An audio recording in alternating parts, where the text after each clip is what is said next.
A great 9mm Luger can still be a terrible buy. And in 2026, that mistake gets easier because the market is packed with good pistols, screaming for the same money, carry guns, budget clones, optics-ready setups, premium pieces. Every damn one claims it deserves space in your safe. I've bought into that before, spent good money, trusted the reputation, then realized I'd added another pistol that solved the exact same problem as 3 I already owned. That's how a safe fills up with great guns you still hesitate to grab when something actually matters. So, best isn't enough anymore. Best at what? Carry, range work, hard use, budget, home defense. Every gun here has to earn a real job. And one of the most obvious must-buy names gets uncomfortable once I judge it that way. The higher we go, the fewer excuses survive. At number 1, I'm asking which 9mm leaves the smallest hole when everything else gets cut.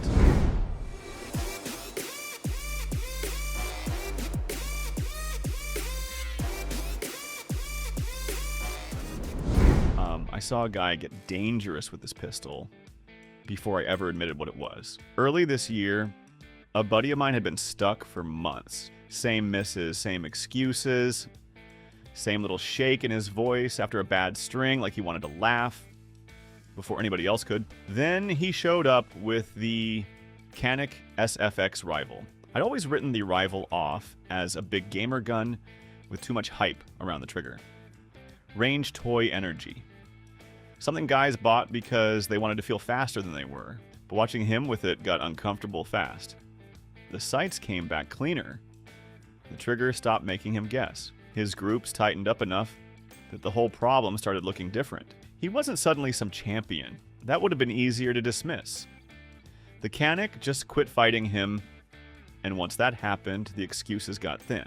In 2026, when damn near every 9mm claims it can do everything, the Rival earns its space by doing one job brutally well. It lets a regular shooter feel what real speed and control are like without paying staccato money. I still wouldn't call it my carry gun. It's big. It has range gun energy. He walked away looking better. I walked away wondering how many shooters are blaming themselves when the pistol's the problem. Just a few nights ago, around 2 a.m. in the night, the side gate hit once, and the whole house went dead quiet. Not wind, not the AC. Just that ugly little metal sound that wakes your brain up. Before the rest of you catches up, my full-size 9mm was downstairs in the safe. Great plan. Useless plan. The Beretta A1 Compact was upstairs because I'd been messing with the backstraps earlier that week. That's it. No tactical genius, no perfect setup. The boring gun just happened to be close. Half awake, pulse in my ears, I picked it up, and the thing made immediate sense. Enough grip to fill my hand, enough texture to lock in, front sight finding the hallway corner without me fighting for it. Nothing dramatic happened. Loose latch, dog next door, whatever. But standing there, I couldn't ignore how stupid the buying game gets. People spend hundreds more chasing famous compacts that look better online and somehow fit worse in the hand. The APX gives you 15+1 optics-ready practicality and usually sits around $350 to $400. It's not especially thin. The rail is short. It won't disappear like a skinny summer gun, but it makes the compact slot hard to argue with. The next one gets dismissed for the opposite reason. People see the price and assume they already know what it is. The nicest carry gun in my safe did absolutely nothing for me that day. It stayed home.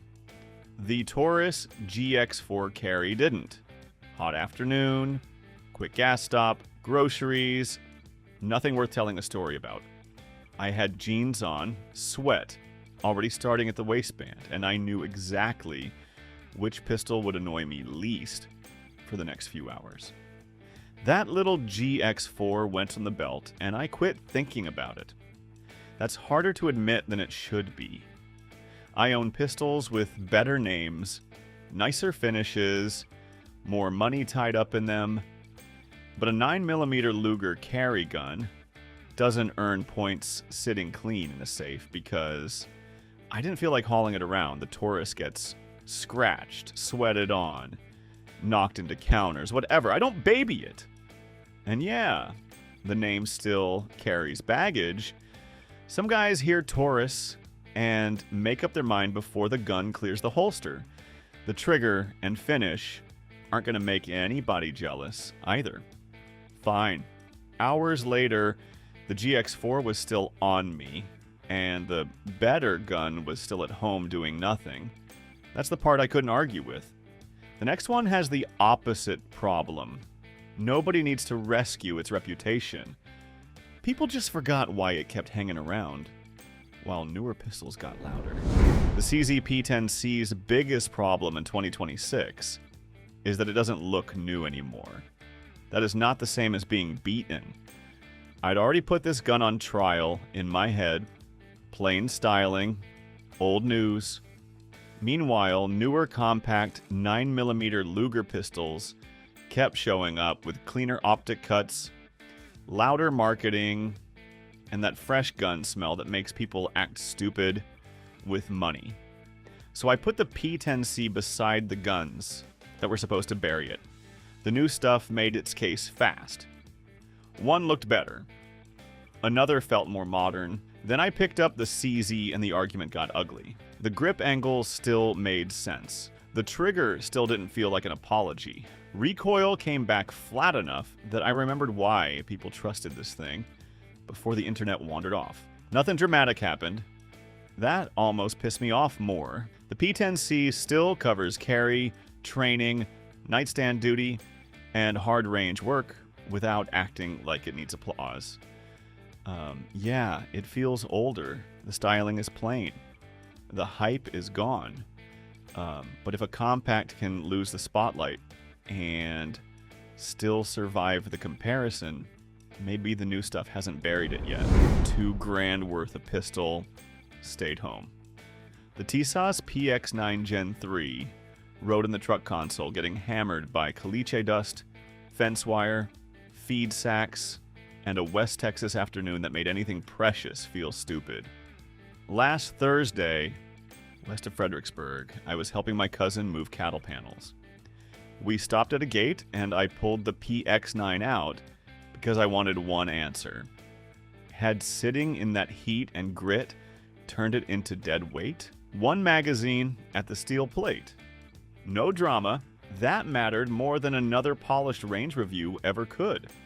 This is the 9mm Luger I keep around when the job is truck, ranch, barn, console, sweat, and I might clean it Sunday. Optics ready, 15 to 18 round mags depending on the variant, P226 pattern magazine compatibility, grip panels you can actually fit to your hand. Useful stuff, not jewelry. And yeah, it still feels like a working gun. The finish and controls don't fake premium money. Good. I don't need them to. What got under my skin was the price. Around $300 to $380. This thing did the dirty job I refuse to hand a $2,000 pistol. The problem isn't that the Tisas feels cheap. The problem is how many expensive guns stop feeling special beside it. What came after that solved the opposite problem. Not what I could beat up in a truck, but what I could forget was on me.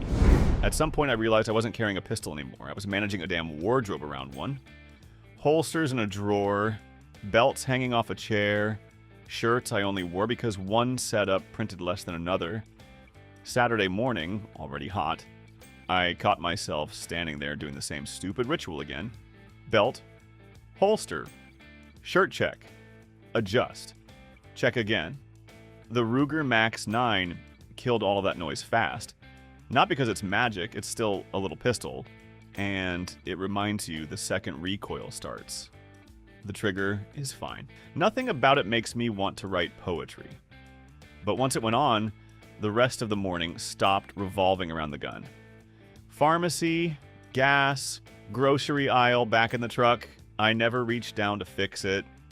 Never tugged the shirt. Never thought about swapping anything. Like, that part hit me late. I'd spent way too much money trying to engineer that exact feeling with gear. And this plain little Ruger mostly made the whole drawer look stupid. It doesn't make carry exciting. It makes carry shut up. The next pistol has the opposite personality. Instead of simplifying the setup, it practically dares you to start changing things. Everybody at the counter kept trying to sell him a pistol. He was trying to build a roll. A guy wanted one 9mm that could ride in the truck, sit close at home, take range abuse, take a light and optic without wrecking his bank account. Then the PSA Dagger Compact landed on the counter beside loose mags, an optic plate, a cheap light, and a holster that almost fit.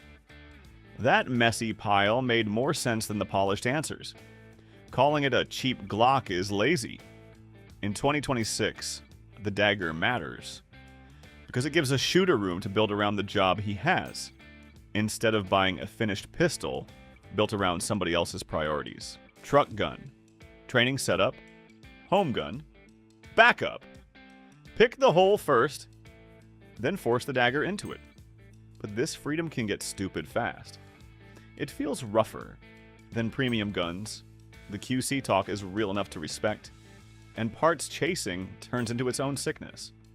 One upgrade feels smart. 5 later? You're inventing reasons to keep spending.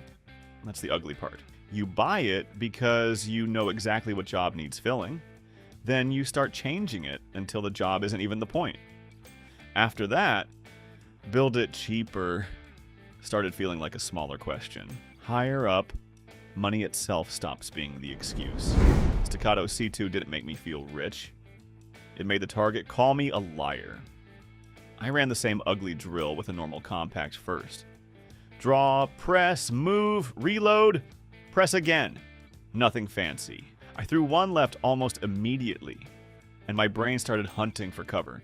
Grip, trigger, sights, recoil, bad stance, timer pressure. I had a full excuse built before the magazine hit dirt. Then the C2 came out. Same drill, same hands, same tired shoulders, same 9mm Luger ammo.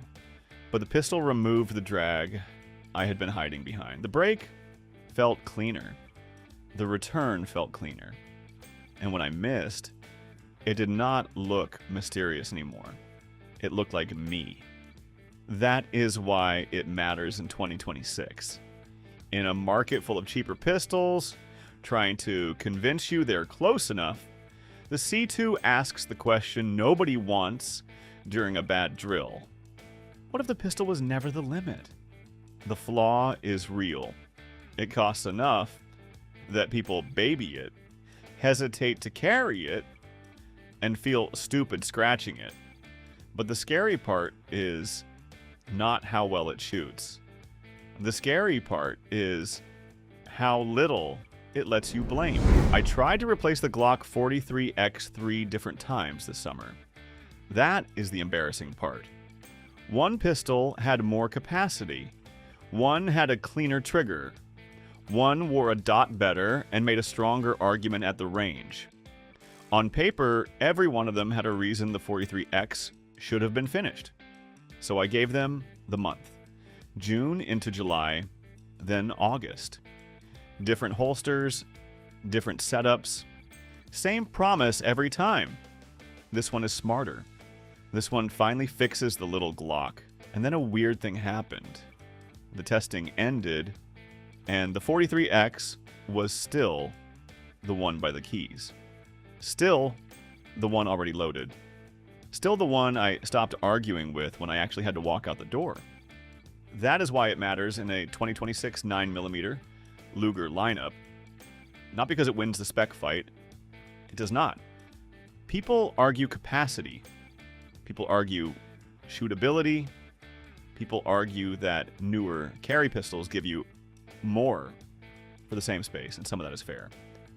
But carry has a cruel way of stripping down theories. The Glock 43X did not win because it impressed me. It won because I kept leaving the house with it. Some pistols make better arguments. The 43X becomes the boring answer you keep returning to after trying to outsmart your own life. Honestly, I didn't pick the M&P 9M 2.0 Compact because it was my favorite. I picked it because it was the last one I could cut. I laid the whole lineup out and started getting ruthless. One pistol carried easier, another shot cleaner, one cost less, one felt like a damn race car. Fine, take the win. Then I asked the uglier question, which one could I lose without opening up another problem somewhere else? That's where the M&P kept surviving. Carry still works. Home defense, no issue. Training days, hard range use, classes, nightstand, general beat around duty. It never forced me into some narrow little lane. Some guns beat it at one thing. The problem is how few beat it across all of them. And no, it isn't the sexiest pistol here. It doesn't vanish like the 43X, feel expensive like the Staccato, or beg to be rebuilt like the Dagger. The M&P just keeps covering ground. It sounds boring until you start cutting. Then boring gets mean, because every time I remove something else, I could explain the loss. When I tried removing the M&P, the whole lineup started needing patches. Cut it down to one serious 9mm, and this is the one that hurts least to keep, and hurts most to lose.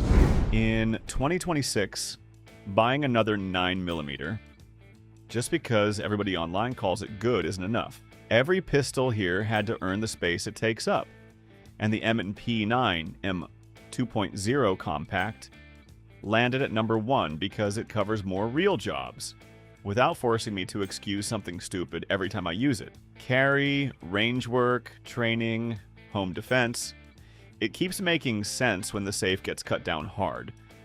That doesn't make the others useless. Some beat it badly in one lane, and that matters.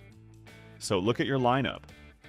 Which 9mm fills a real hole, and which one is just another expensive duplicate you keep defending? I'm Steve.